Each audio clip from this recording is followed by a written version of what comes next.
Peygamberimiz sallallahu aleyhi ve sellemin yanına Allah Teala'nın mukarrab feriştesi tamamı enbiya-i sabiqinlerin hizmetgâri Peygamberlerge vahiy alıp geliyor feriştelerin serdarı Hazreti Cibril aleyhissalatu vesselam Peygamberimiz sallallahu aleyhi ve sellemin yanına geldiler.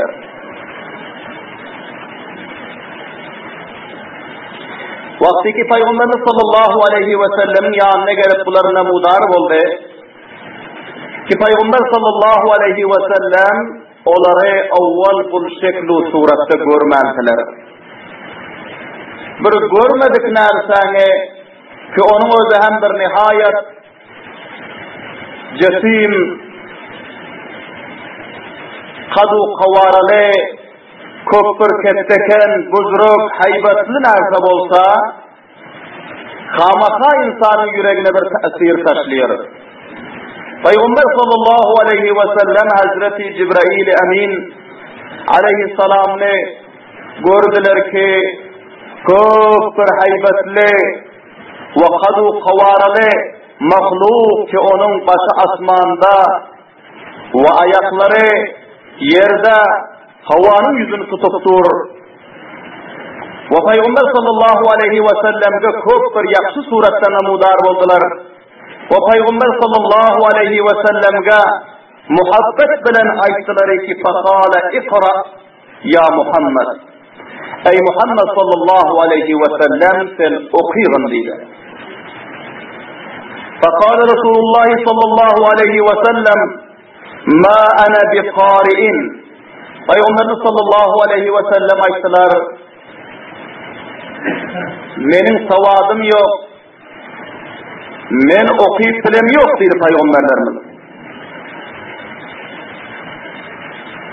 Rivayetlerde geliyor ki Peygamber sallallahu aleyhi ve sellem'e bir yaşıl yüpek kalada şu surani Kur'an-ı Şerif'in Sure-i Falak'ın iktidai 5 ayetini Hazreti Cibril sallallahu vesselam yazıp alıp gelenti diyor. Ve bunu Peygamberimizin ağırlarını tuttular danigin manasını okuyun ey Muhammed sallallahu aleyhi ve sellem. Peygamberimiz sallallahu aleyhi ve sellem ummitler. Yani onların özü maydacı kıllasında hiçbir ustadın yanına varıp medrese varıp ders okuyun derse. Bu Allah Tebarek ve Teala'nın bir ketteken hikmeti de Peygamberlerimizi 40 yaşına çelliğin Allah Teala'nın özü ummi terbiyesi. Peygamberlerimiz hatu kitabatı bilen yoktular. Bunda ulamalar şu hikmeti beyan eder ki eğer Peygamberimiz sallallahu aleyhi ve sellem avvaldan hat yazmanını, okumanını öğrenin olsa o son 40 yaşında peygamberlik verilip peygamberliğe dava etse merdim aylardılar ki bunu okuyup bunun özü yazmanını bilip bunun özü merdimden talim alıp peygamberliğe dava ediyor. Bu özünden çıkarıyor deyip merdim iştiba ederdiler.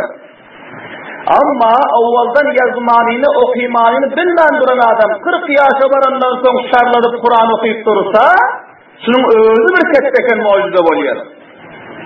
Şol cihetten Allah Teala Peygamberlerimizi 40 yaşına çeldiğin ummi terbiyedense. Peygamberlerimiz yazmanını ve okumanını bilen yoktular 40 yaşına çeldiğin.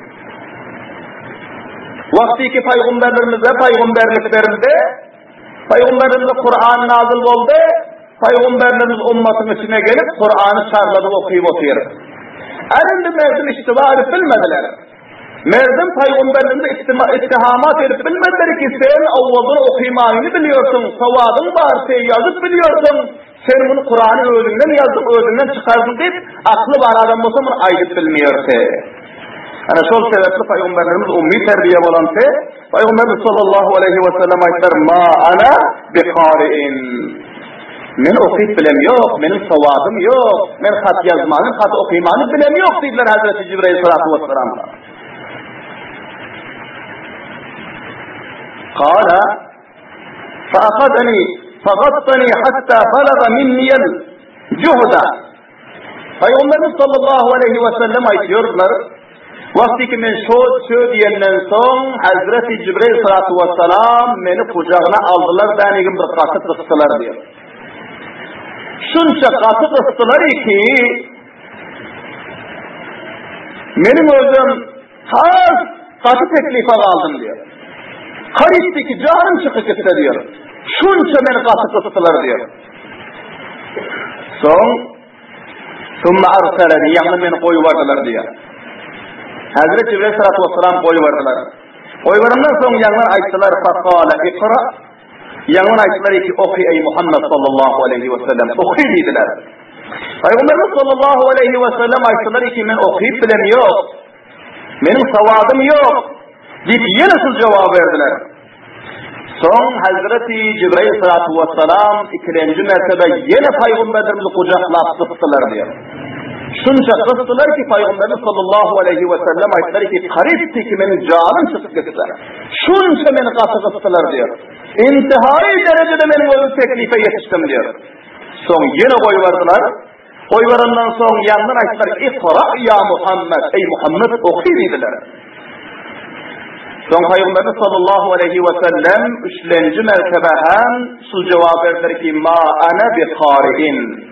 Men okuyup bilem yok dediler. Savadım yok dediler. Yazılan hatimin okuyup bilem yok dediler Peygamberimiz. Son Hazreti Cibril sallallahu aleyhi ve sellem üçüncü mertebe yine hem Peygamberimiz katı kıstılar, denigim koyuvardılar. Son Hazreti Cibril sallallahu aleyhi ve sellem Sure-i Falak'ın şu 5 ayetini Peygamberlerimize tilavet edip verdi. İkra bismi rabbikellezî halak, halakal insâne min alak, ikra ve rabbukel ekrem, ellezî alleme bil kalem, allemel insâne mâ lem ya'lem. Ana bu 5 ayet evvelin nazil olan ayet Peygamberlik verilen vaktinde Peygamberlerimize şu 5 ayet. Ve bu ayet-i şerifede Perverdigarımız evvel bilen Peygamberlerimize okuymaklığa taraf emretti. Ve sonra Allah Tebarek ve Teala öz halikiyetini beyan etti. Halakal insane min alaq. Öz kudreti kamiletini beyan etti. Ve sonra Perverdigarımız nimeti ilim, nimeti kitabet, nimeti kıraati ki bendelerine nasip eden bu nimetini vermekliğinin illetini beyan etti ki Allah Tebarek ve Teala'nın özü tamamı sahilerden göre ökterek sahi ki öz bendelerine ilmi kıraat, ilmi dini ve ilmi kitabetini nasip etti.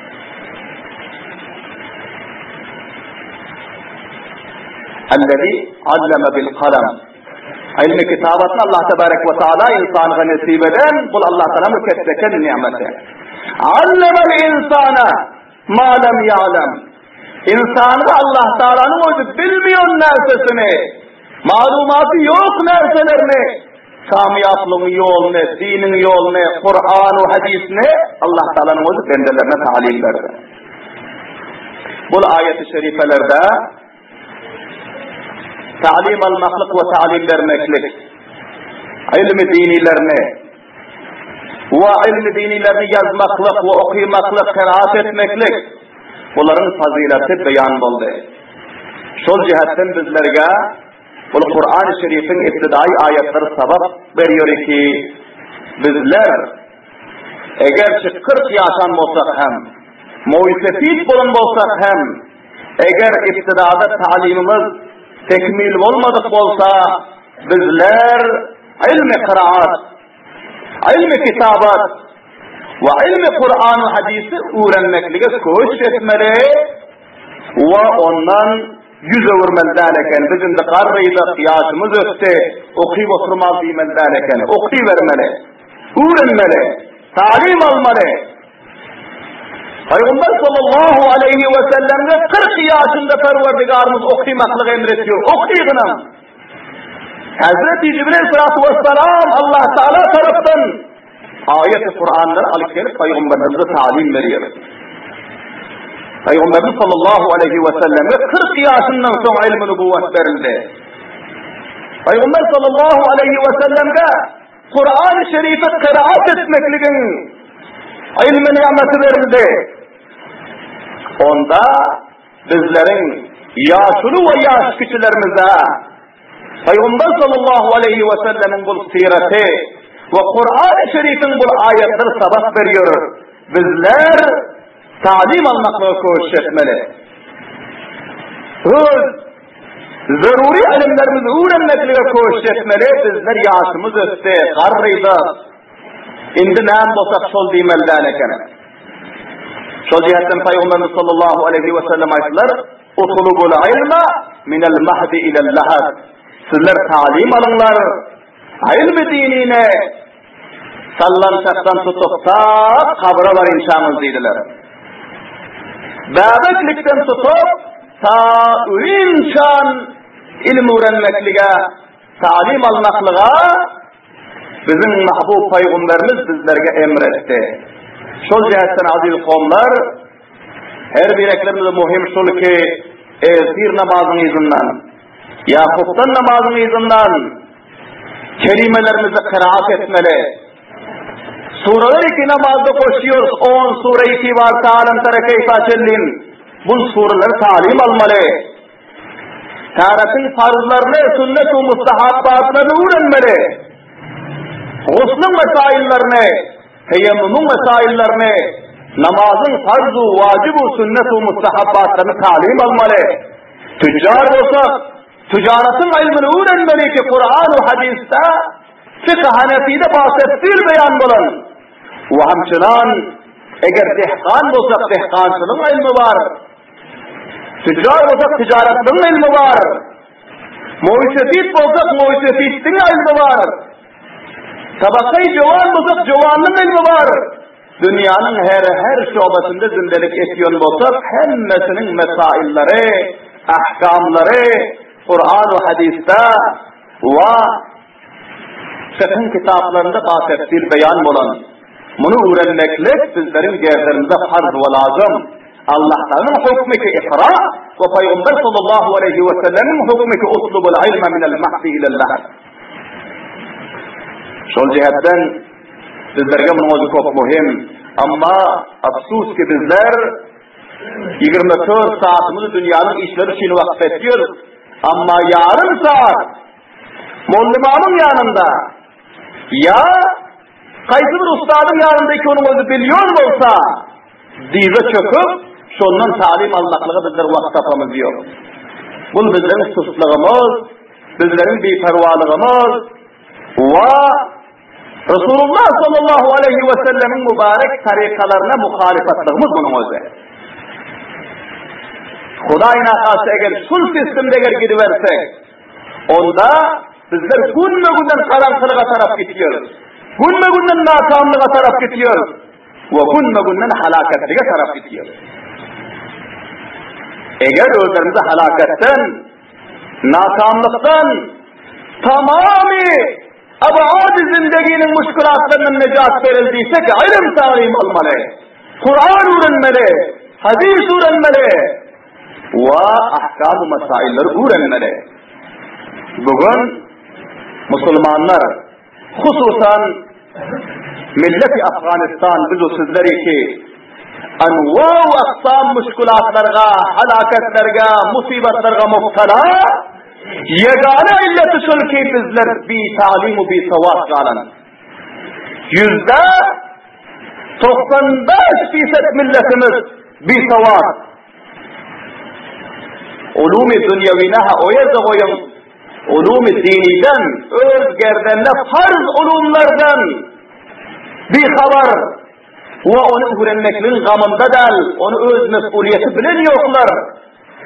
Hani şul müşkülatlar sebepli bugün bu anva-u aqsam fasatlar, bu halaketlikler, bu musibetler, bu naamniyetlikler, bu naittifaklıklar, bunların hemmesinin bunyadi sebebi ve illeti bir savatlık, bir adamlık, ilme taraf, hususan ilmi Kur'an ve ilmi hadis ve ilmi fıkha taraf mutevvecih olmadığımız sebeple bizler bu müşkilatlara muhtara olup geliyoruz. Şu cihetten huş etmeli, Peygamberimizin mübarek zindagilerinden sabah almalı, özlerimizden talim almalı ve perzentlerimize hem talime koymalı. Perzentlerimize hem medrese koymalı. Kur'an ve hadis evvelden talim vermeli. Ve son onun izinden taban ulûm-i dünyevileri ki din-i dünyanın rüştü kamiyatlığına sebep oluyor ve muavin oluyor, onlarına hem talim vermeli. Allah Teala hemmelerimize ilmin ravşanlığında zindelik etmekliğe tevfik ve hidayet nasip etsin. Amin diyeyim avazi benim. Vakti ki Peygamberimiz sallallahu aleyhi ve sellem'e Hazreti Cibril sallallahu aleyhi ve sellem bu 5 ayeti okuyup verdiler. Hazreti Cibril sallallahu aleyhi ve sellem okuyundan son Peygamberlerimizin mübarek kalplarında bu 5 ayetin öz nakşı oldu. Ve Peygamberlerimizin mübarek zıbanlarına cari oldu. Allah Teala kudret-i kamilesi bilen Peygamberimiz sallallahu aleyhi ve selleme alim ve ilmi Kur'an etti. Alim ve ilmi nübüvvet etti. Şu cihetten Peygamberlerimiz şarlaf okuyumana başladılar. Subhanallah ve avazi bela. Hazreti Cibril sallallahu aleyhi ve sellem son gayip ol gittiler. Gidenden son bu Kur'an-ı Şerif'in iktidai ayetlerin nazil bolanının tesiri Peygamberlerimiz şunca bildirdiği ki feraca'a biha Resulullah sallallahu aleyhi ve sellem tercufu bavadiruhu hatta dakhala ala Khadija faqala zemmiluni zemmiluni. Peygamberimiz sallallahu aleyhi ve sellemin endamlarına bir lerze geldiler. Ayet-i Kur'an'ın nihayet tesiri kan. Ama şu bizlerin kalplarımıza eğer tesir etmiyor olsa bu bizlerin öz müşkülümü sebeple. Allah Teala ki لو أنزلنا هذا القرآن على جبل لرأيته خاشعا متصدعا من خشية الله. Eğer Kur'an'ı biz dağa nazil etsek diyor. Dağın özü bir Kur'an'ı götürüp bilmez. Kur'an'ın tesirinden yana Allah Teala'nın korkup dağlar bölük bölük olup gider diyor. Subhanallah. Bu misali insanlara veriyor diyor. لَعَلَّهُمْ يَتَفَكَّرُونَ ta ki fikirlensinler. Şu rakam ağır ve şu rakam bir tesirli Kur'an'ı biz bendemizin üstüne öz Peygamberimizin ümmetine nazil ettik ama bizim bendelerimiz neyse bundan tasir alan yoklar. Neyse bundan sabah alan yoklar. Neyse bunun ayetlerine aşk ve muhabbet edip eşidip ve buna amel eden yoklar. Peygamberimiz sallallahu aleyhi ve sellem'e Kur'an-ı Şerif'in şu 5 ayeti nazil olan fillasında Peygamberimiz sallallahu aleyhi ve sellem o yerde yürek karar durup bilmediler gari herada. Kayıttılar. Ve Peygamberimiz geliyorlar yolda Peygamberlerimizin şu şanaların göğüşü tesirden yana korkudan yana böküyor diyor. Arkasının şanalarının göğüşü lakırdap bökmene başladı diyor. Ve endamları üstüp, endamlarında lerzavası el ayaklarında hemme yerinde. Kıyınla rüyası geldiler. Ve gelin uğra Peygamberlerimiz sözlerini yere taşlap yattılar. Ve ayettiler ki zemmiluni zemmiluni. Ve ahli avlatlarına, ayallarına, kıyınlarına ayettiler ki benim üstüme kemsel taşlan, benim üstüme yorgan taşlan, men üstürüp varıyor, endamı lerzirip varıyor. Bende üstüne hareket kalmadı, üstüme yorgan taşlandı, Peygamberlerimiz şöyle deyip kıygırıp üylerine geldiler. فَزَمَّلُوهُ Peygamberimiz sallallahu aleyhi ve sellemin üstlerine yorgan taşladılar. Yorganlar taşlap, ayallarının ahval birliğine edip, endamlarını o kanat verip, ve ta Peygamberlerimizden şu lerzanın özü, gidin şan, şu daldırmanın özü gidin şan, üstüne yorgan taşlap, yanında ayalları oturuver. Vakti ki Peygamber sallallahu aleyhi ve sellemin canı aram oldu, hatta zehebe anhur rav'u, kâle li Khadija, mali, haşitu ala nefsi, bana ne buluyordu ki ben öz canımı korkuyor dediler. Halak olur mu korkuyor dediler.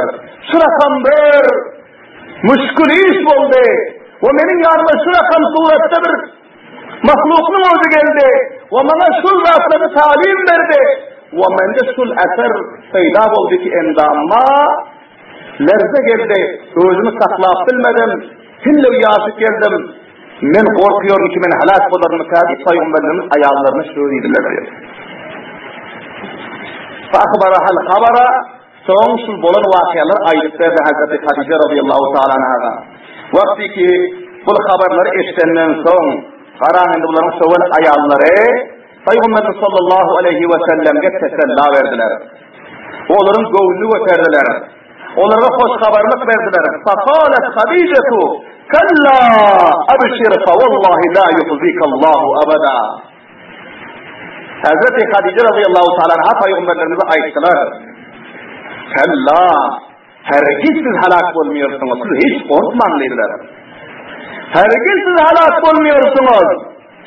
Siz hoş haberlik hasıl edin. Kasım Allah Teala'ya ki Allah Teala sizi hergiz size khar etmiyor. Sizi helak etmiyor. Sizi musibetlerine giriftar etmiyor. Sizi nakam etmiyor. Size hoş haberlik olsun Allah Teala tarafından size peygamberlik veriliptir dediler. Subhanallah ve avaz edelim. Fawallahi izinden peygamberimiz tesellah vermekler ki inneke letasilur rahma ve tusaddiqul hadisa ve tasdiqul hadisa ve tahmilul kalla ve teksibul ma'luma ve tuqri'l zayfa ve tu'inu ala nevaibil haqqi. Hazreti Hatice'tul Kubra radıyallahu ta'ala anha ayetleri ki siz hiç fillah helak olmuyorsunuz dediler. Sizin üstüne hiç fillah musibet gelmiyor dediler. Siz hiç fillah nakam olmuyorsunuz dediler. Siz korkmayın dediler.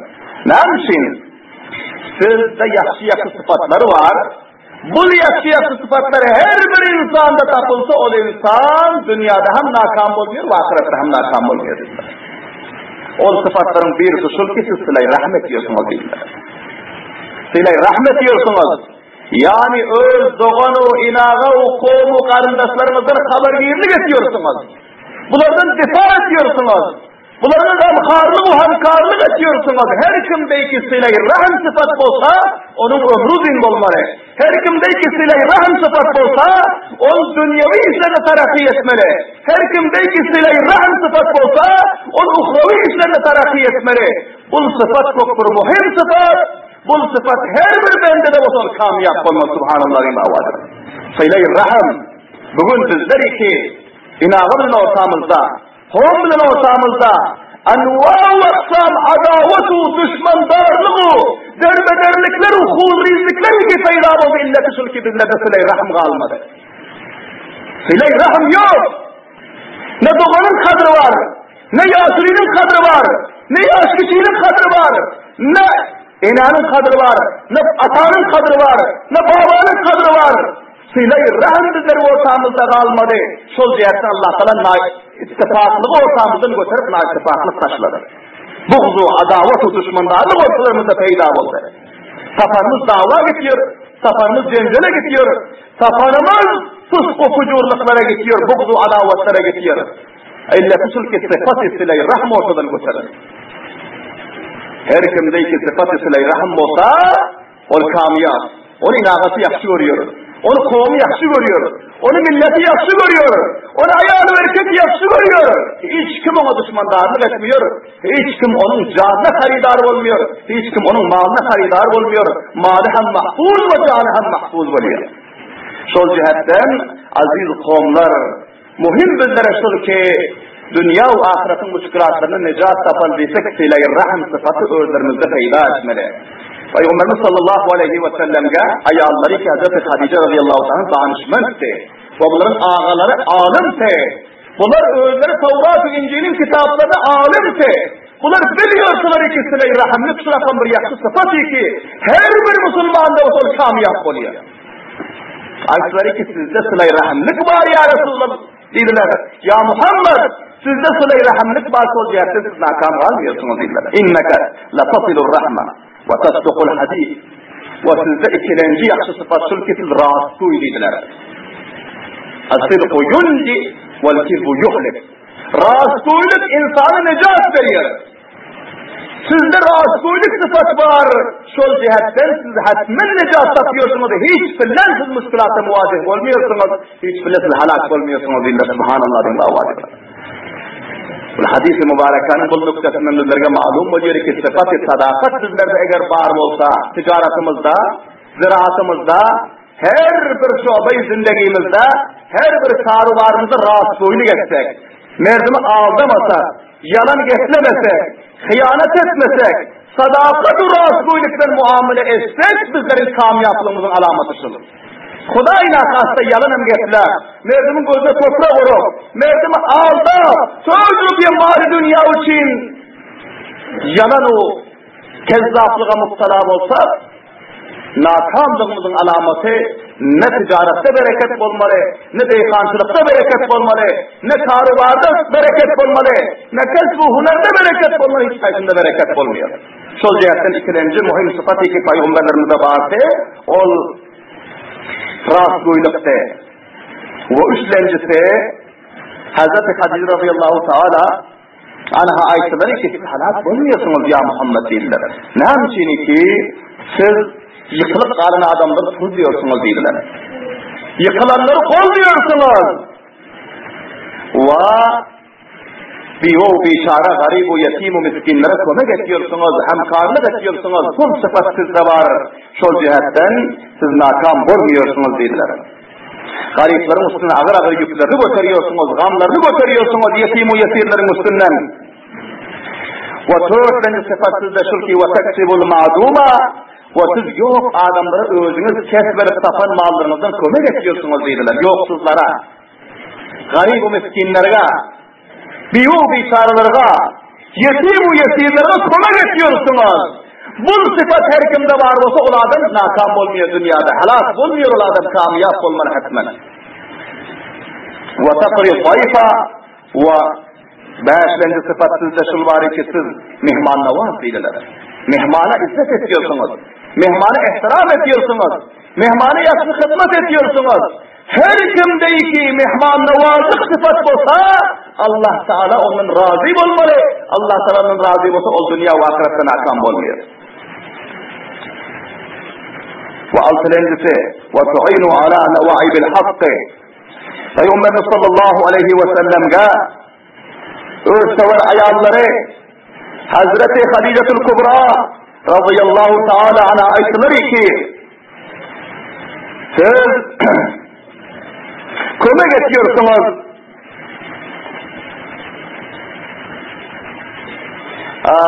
hakka kömek ediyorsunuz ve haktan difa ediyorsunuz hakka hemkarlık ediyorsunuz. Şol cihetten siz hiç billasında nakam olmuyorsunuz, halak olmuyorsunuz diye Peygamber sallallahu aleyhi ve sellem'e teselli verdiler. Vakti ki Peygamber sallallahu aleyhi ve sellem'e teselli verinden son izinden ayetleri ki men size öz ağamın yanına alparayın, emeki ağaları varsa Varaka İbn-i Nevful diyorsa onun yanına alparayın ve siz şu gurrunları şu vakıyalar onlara hem aydıp verin, onlar nâme meşvere veriyor dediler. Son Peygamberimiz sallallahu aleyhi ve selleme ağalarının yanına alıp gittiler. Bakayır inşallah kalın vakıyalarını bahsettiği beyanıdır. Allah Teala hemmelerimize şu sıfatları ki Resulullah sallallahu aleyhi ve sellem'de varsa şu sıfat-ı haseneleri öz şanımızda, zindagimizde sapacak olup koğuş etmeli ta ki bizlerin Peygamberimiz yanak dünya ve ahirette kamyap olurumuz yanak. Rabbena taqabbal minna inneke entes semiul alim ve tub aleyna inneke entes tevvabur rahim.